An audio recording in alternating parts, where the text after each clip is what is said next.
E hoje nós vamos conversar sobre o skincare, porque essa orientação, né, para o paciente seguir em casa com relação ao uso, né, de cosméticos, de princípios ativos, ela também faz parte do meu plano de tratamento, tá? Então, como eu sempre digo aqui, essa importância do profissional ter liberdade, autonomia, independência para elaborar os seus próprios planos de tratamento personalizados, tá? Para que se tenha mais resultado, um resultado mais rápido, o paciente mais satisfeito e para que você, profissional, possa cobrar mais pelos seus atendimentos, tá? A partir do momento que você tem um resultado mais eficaz, né, uma melhora daquela queixa do paciente, maior e também em menos tempo, tá? E isso faz com que o seu paciente fique satisfeito, que indique para outras pessoas, e isso te possibilita cobrar mais pelos seus atendimentos, tá? Essa questão do resultado.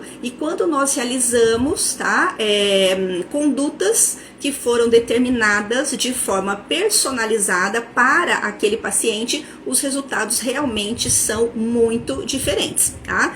Então, isso que nós vamos conversar hoje, né? O cuidado que o paciente tem em casa durante o tratamento, no consultório, na clínica com o profissional, também faz parte do plano de tratamento. Então, quando o profissional, né, recebe o paciente, realiza uma avaliação e traça um plano de tratamento, eu estou envolvendo nesse plano todos os protocolos que eu vou aplicar, tá? Tanto no consultório, quanto essa orientação de skincare ou home care, né? Que é esse cuidado com a pele em casa, tá? Então, essa orientação também é papel do profissional, faz parte do plano de tratamento, tá? Até porque, normalmente, nós atendemos esse paciente uma vez por semana, né? Por mais que nós temos recursos que requerem um intervalo maior de 15 dias, às vezes 20 dias, mas eu sempre digo, vamos intercalar com outros procedimentos que são complementares para que esse paciente esteja comigo toda semana, tá? Tanto para acompanhar melhor esse resultado, reforçar as orientações, todos os cuidados que ele precisa ter além do uso, né, do skincare, e também para que eu complemente esse resultado, para que eu adicione, né, recursos, técnicas, tecnologias que são complementares, que venham a potencializar o meu resultado final, tá? Então eu sempre tenho aquilo que é o principal do meu tratamento, tá? O meu recurso terapêutico principal, que é o que tem mais indicação para aquela queixa do meu paciente, mas eu tenho vários outros que são coadjuvantes, que aceleram, que potencializam esses resultados, tá? Então o skincare, ele faz parte desse plano, é indispensável, porque se o paciente está comigo uma vez por semana, ele precisa ter um cuidado específico, um cuidado que foi elaborado em sinergia com o meu atendimento no consultório, para que ele utilize nos outros 6 dias da semana, tá? Não fique sem nenhum cuidado. Ok? Então, só para a gente contextualizar aqui um pouquinho, vamos só relembrar quais são esses cuidados com a pele, tá? Então, nós chamamos de cuidados diários com a pele. O que o paciente, né, deve realizar em casa todos os dias, tá? Então, primeiro passo, logo pela manhã, é a higienização, tá? Então, essa higienização é a limpeza realmente da pele. Na maioria das vezes, nós indicamos um sabonete, ele vai lavar o rosto com esse sabonete. Mas isso depende muito do biotipo cutâneo, ou seja, da quantidade de oleosidade que essa pele produz. Então, às vezes, um sabonete, né, ser utilizado diariamente, 2 vezes ao dia, pode ressecar ou sensibilizar essa pele. Então eu preciso avaliar muito bem e posso, para alguns casos, indicar um gel de limpeza ou indicar uma emulsão de limpeza, tá? Então nós temos aí várias opções, né, de higienizantes. Após a higienização, ele remove totalmente esse produto. O higienizante normalmente não é um produto que permanece na pele, e aí eu aplico uma solução tônica ou uma água termal. Esse produto, ele, quando eu aplico em um algodão, ele auxilia também na remoção de possíveis resíduos, né, desse higienizante que foi utilizado anteriormente. Auxilia na normalização do pH, porque a água, ela tem um pH, né, teoricamente, neutro, tá? É claro que, né, a água passa por tratamentos e tudo mais, mas o pH é em torno de 7, que não é o pH da nossa pele, né? O pH da nossa pele é levemente ácido, em torno de 5,5. Então, para normalizar, para reequilibrar, podemos utilizar. Uma outra opção seriam as águas termais ou águas dermatológicas, eu gosto bastante, tá? E aí, se não tem essa necessidade de auxiliar na remoção do higienizante, você utiliza simplesmente borrifando na pele, ela já tem vários ativos e aí é muito mais prático, tá? Então, garante mais uma assiduidade do meu paciente. Tudo que é complicado, que é difícil de usar, que é desconfortável, desagradável, que tem um passo a passo muito extenso, né, muito longo, a tendência é que o paciente não utilize, tá? Então, sempre indicar cosméticos com sensorial agradável, com praticidade, né? O que seria esse sensorial agradável ao toque, não deixa residual oleoso, de preferência que não tenha nenhum cheiro ou que, né, não tenha uma fragrância desagradável, né? Nada de cheiros fortes, né? Então, essa questão sensorial também é bem importante, senão ele para, né, de utilizar. E que também não seja muito longo, né? Muito cansativo, muito, né? Que ocupa muito tempo ali na rotina dele, principalmente no período da manhã, né? Que a maioria dos pacientes vão sair para o trabalho, ali as suas rotinas, né? Então, depois disso, dessa higienização e dessa água termal, essa água dermatológica, eu vou para um único produto, tá? De preferência, né? Um único produto que já contenha hidratante, antioxidante, em alguns casos até já tem antiglicantes, que é o meu fotoprotetor, tá? Então, o meu filtro solar com um FPS, com um PPD adequado para o fototipo do meu paciente, um veículo adequado para o biotipo do meu paciente, e que tenha também, né, esse algo mais, né? A maioria hoje tem princípios ativos hidratantes, como o ácido hialurônico, né? Alguns trazem ativos antioxidantes, como vitamina C, ácido ferúlico, resveratrol, tá? E aí ele já fez a rotina da manhã, tá? Eu normalmente costumo indicar aquele produto que é específico para tratamento, tá? Então, é aquele que realmente vai atuar em sinergia com o que eu estou fazendo na clínica, no consultório, à noite, tá? Às vezes, existem princípios ativos na formulação que são fotossensibilizantes, então ele é de uso exclusivamente noturno. Às vezes eu quero colocar mais de um produto, então deixo para noite, porque ele já tem um pouquinho mais de tempo, já está em casa, né? Então, uma questão de praticidade também. E aí, à noite, então, esse paciente vai novamente lavar o rosto, aplicar essa solução tônica ou uma água dermatológica, e aí ele aplica o produto que é o específico de tratamento, tá? Então, eu vou, né, avaliar essa pele, eu estou tratando, ou estou tratando acne, hipercromias, rejuvenescimento, na maioria das vezes, né, são esses problemas. Então, eu vou colocar ali, naquela fórmula, se for manipulado, princípios ativos que atendem essa necessidade, né? Ou posso também indicar cosméticos comerciais, não é obrigatório que seja manipulado. Eu sempre digo que sempre temos vantagens e desvantagens, né, em tudo na vida. Então, as vantagens de uma fórmula manipulada é você escolher exatamente aqueles ativos que você deseja, naquelas concentrações, todos ali em uma mesma formulação. Porém, existe uma desvantagem que é com relação à validade mais curta, tá? E você precisa também ter uma parceria, né, desenvolver um relacionamento, uma parceria com uma farmácia realmente idônea, de confiança, para que você tenha certeza que aquilo que está escrito ali na embalagem, aquilo que você solicitou, realmente está dentro do cosmético, naquelas concentrações. Então tem que ser, né, uma farmácia muito séria, né, muito correta, que tenha já que seja uma referência, né, no mercado. E os produtos industrializados comerciais, eles, né, também vamos optar por marcas que estão há bastante tempo no mercado, tem um farmacêutico responsável, né, produtos que são bem avaliados, tem uma validade mais longa, mas eu não consigo escolher exatamente aquilo que eu pretendo, né, que eu gostaria. Então, temos aí essas duas questões, tá? Essas duas opções, né, de produtos para trabalhar. E aí, outros cuidados, tá? Além destes, seriam cuidados mais específicos, dependendo da situação, né, do quadro de cada paciente, tá? Então, muitas vezes você gostaria de indicar, por exemplo, uma vitamina C, tá? Então, a vitamina C é um antioxidante excelente, nós sabemos, né? Muitas peles, né? A maioria das peles realmente vai se beneficiar com ela, e nem sempre eu consigo uma fórmula estável com a vitamina C. Eu gosto bastante dos produtos comerciais, eles acabam sendo mais estáveis, né? Porque a vitamina C é um princípio ativo muito instável. Então, às vezes você precisa à noite, né, de 2 produtos, aplica um, aí vai secar, aplica o outro, ou às vezes você pode incluir a vitamina C durante o dia, antes do filtro solar, já que ela não é fotossensibilizante. Isso vai depender da rotina do seu paciente, tá?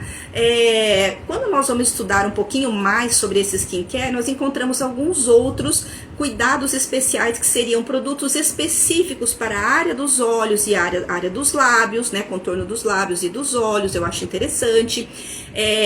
Entra também a questão de esfoliação e uso de máscaras. Estes 2 cuidados eu normalmente não recomendo, tá? Porque são cuidados que, se o paciente estiver com você toda semana, você vai fazer para ele dentro do seu protocolo semanal, tá? Então, esses são os cuidados diários com a pele. Então, muitas vezes o paciente pede pra gente: olha, eu gostaria de cuidar um pouco mais, e ele não sabe. Então, você vai passar toda essa orientação. Às vezes a gente acha meio óbvio, né, como utilizar os produtos, mas não é, tá, para todas as pessoas. Então, você tem que, né, colocar ali de uma forma que tem os produtos que ele vai utilizar na ordem correta, como que ele aplica, como que ele retira, se não retira, quando que aplica o outro, tá? Então, uma orientação bem, né, detalhada, tá? E aí, então, vamos, né, falar mais especificamente agora sobre o nosso tópico, tá, dessa aula, que é o uso de ácidos, tá, no skincare. Antes disso, eu só vou aproveitar para dar um recadinho aqui para vocês, tá? Eu estou desenvolvendo esse trabalho, né, aqui nesse perfil novo. Sempre tenho convidado os seguidores, né, do perfil anterior, justamente porque eu estou fazendo um trabalho, né, o objetivo é de fazer um trabalho muito mais direcionado para os tratamentos faciais, com conteúdos de valor, realmente, aquilo que vai te ajudar no seu dia a dia, tá? Que vai realmente poder agregar e trazer resultados melhores, né, e transformar aí esses seus resultados, tá? E aí eu tenho um convite especial para vocês, que no dia 7 de dezembro, tá? Às 21 horas, aqui no Instagram, eu estarei realizando uma Masterclass, tá? Qual é o assunto, tá, dessa aula? Dominando a personalização em estética facial, tá? Então eu vou trazer aqui para vocês os pontos principais, tá? Os objetivos esses pontos principais de como personalizar os tratamentos para que você tenha mais resultado, para que esse resultado venha mais rápido, para que os seus pacientes te indiquem, fiquem satisfeitos e você possa cobrar mais pelos seus atendimentos, tá? Então, no dia 7 de dezembro, essa Masterclass. Vocês vão observar que tem o link aqui na bio do Instagram já para receber as inscrições. É uma aula totalmente gratuita, ok? Então, nós vamos conversar sobre isso, tá? Como você vai personalizar, como elaborar esses planos de tratamento personalizados, ok? Então, vamos lá. Essa questão, né, do uso de ácidos, né, dos peelings químicos, tanto, né, no consultório quanto no skincare.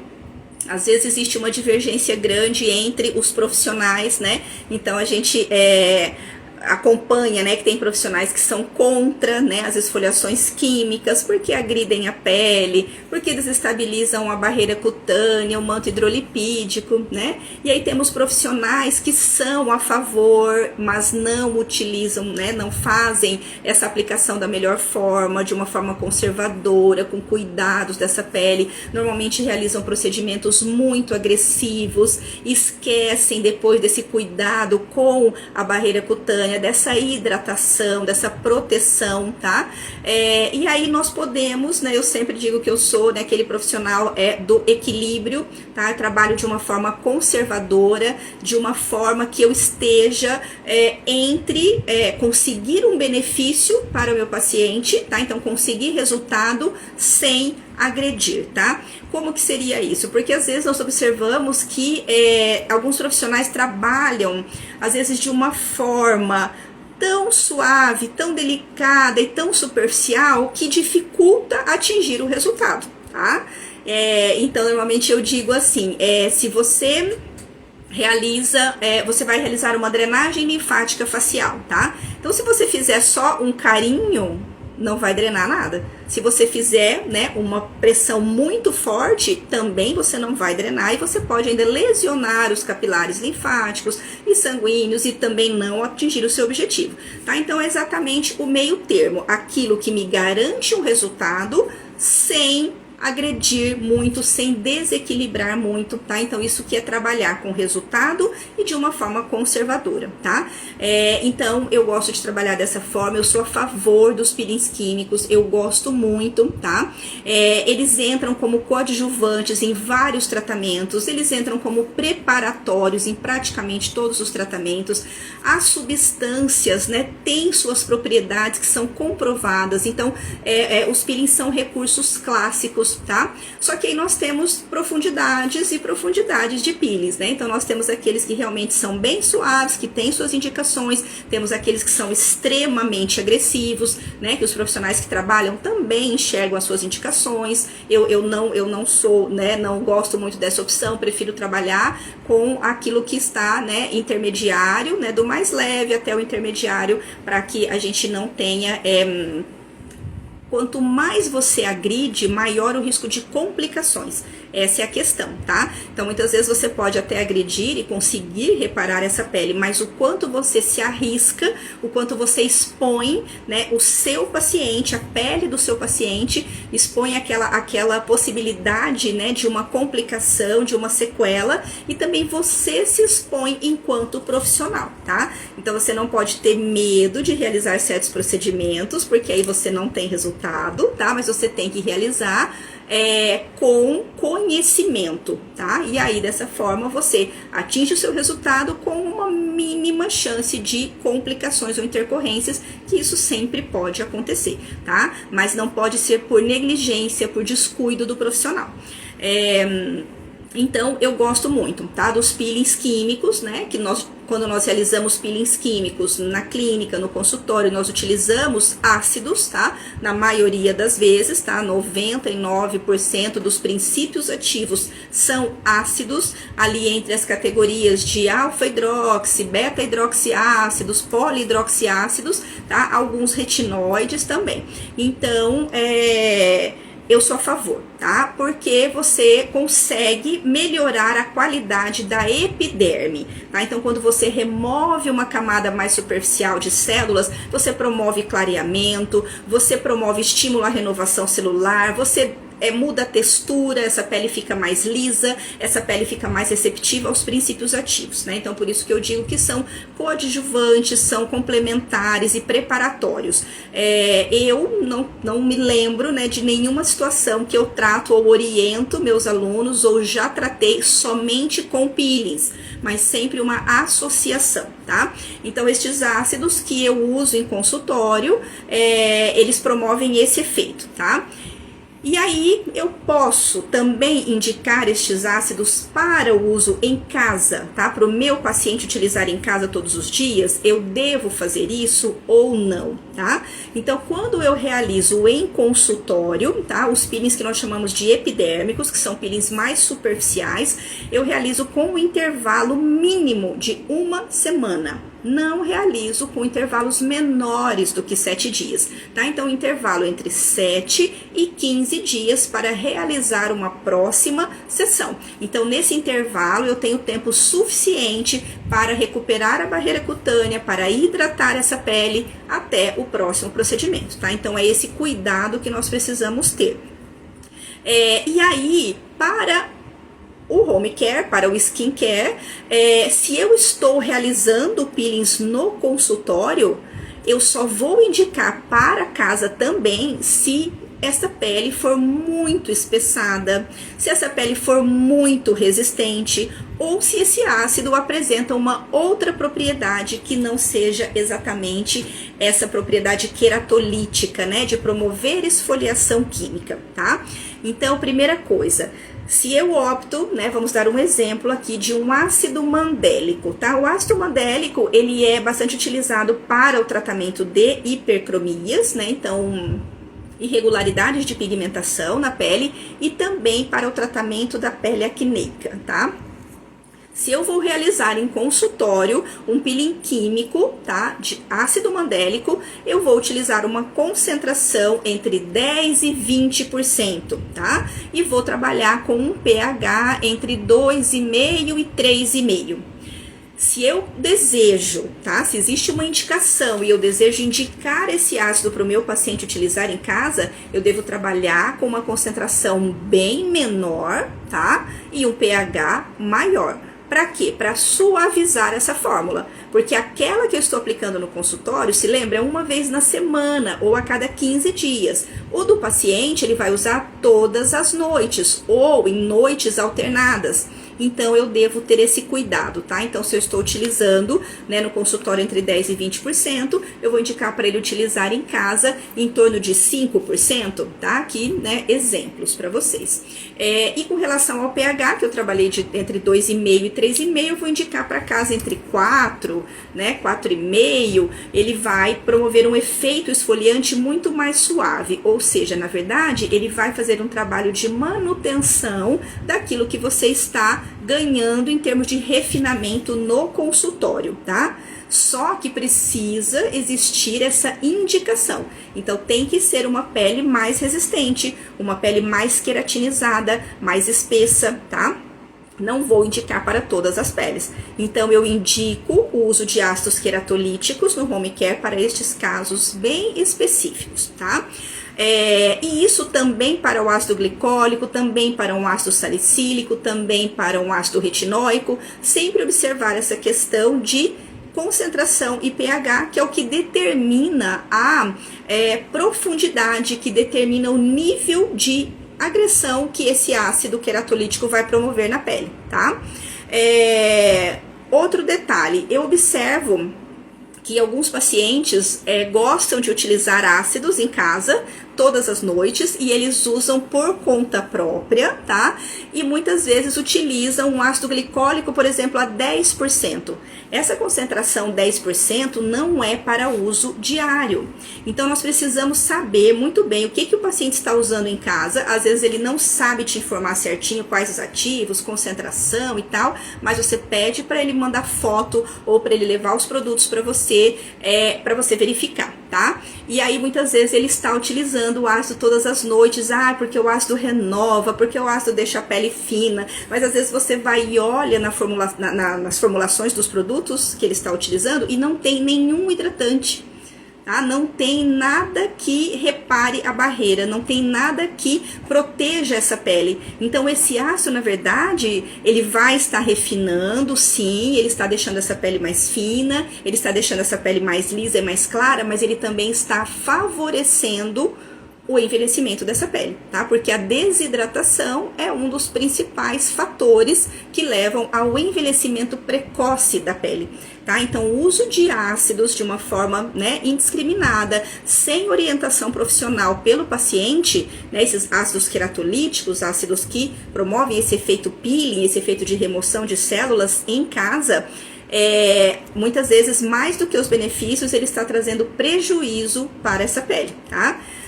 Um outro fator é com relação aos sabonetes com ácidos. Existem muitos sabonetes, tá, com alfa-hidroxiácidos, normalmente é o mandélico e o glicólico. Existem alguns também com ácido salicílico, né, que é um beta-hidroxiácido, e ele também não é um sabonete para uso diário, não é para ser utilizado todos os dias. Normalmente eles têm essa faixa de concentração em torno de 8 a 10%, os de ácido salicílico em torno de 5%, tá? Então também é um sabonete que deve ser utilizado uma vez por semana, no máximo 2 vezes por semana, para essa pele que, além de ser muito resistente, espessa e queratinizada, né, normalmente peles fotoenvelhecidas, também existe o cuidado da hidratação, para que você tenha esse equilíbrio, tá? Então, nós precisamos observar essas questões, tá? Então, quando eu vou utilizar um ácido queratolítico no meu home care, preciso identificar as indicações, tá? Então, não é porque o paciente quer, não é porque tem um produto que eu acho que eu gosto dele, que eu uso profissionalmente, né? Uma vez por semana eu vou passar a paciente usar todos os dias. Então eu preciso observar a indicação, eu preciso estar atenta à concentração e pH, tá? E também preciso observar a frequência, tá? Quantas vezes por semana esse paciente utiliza esse produto, tá? Então isso seria no caso de ácidos queratolíticos no skincare, tá?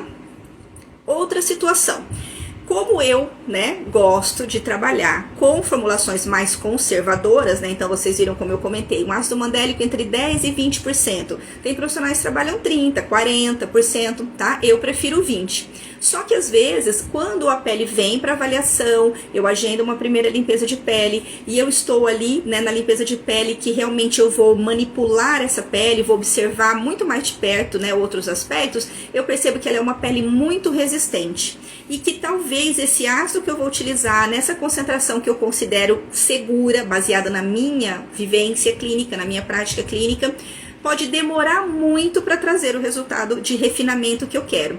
Então, eu posso indicar para o paciente utilizar em casa, tá? Começar 15 dias antes ou uma semana antes, o uso de um ácido queratolítico suave todas as noites ou em noites alternadas. Se o paciente começa a utilizar todas as noites e ele refere para você que a pele está ficando um pouco sensível, você vai caprichar na hidratação, ele vai vir no consultório e você vai pedir para que ele alterne as noites, uma noite sim, uma noite não, tá? Para que você faça um pré-peeling nessa pele e quando ele vem para a sessão preparatória com peeling químico, você já vai ter um outro resultado, tá?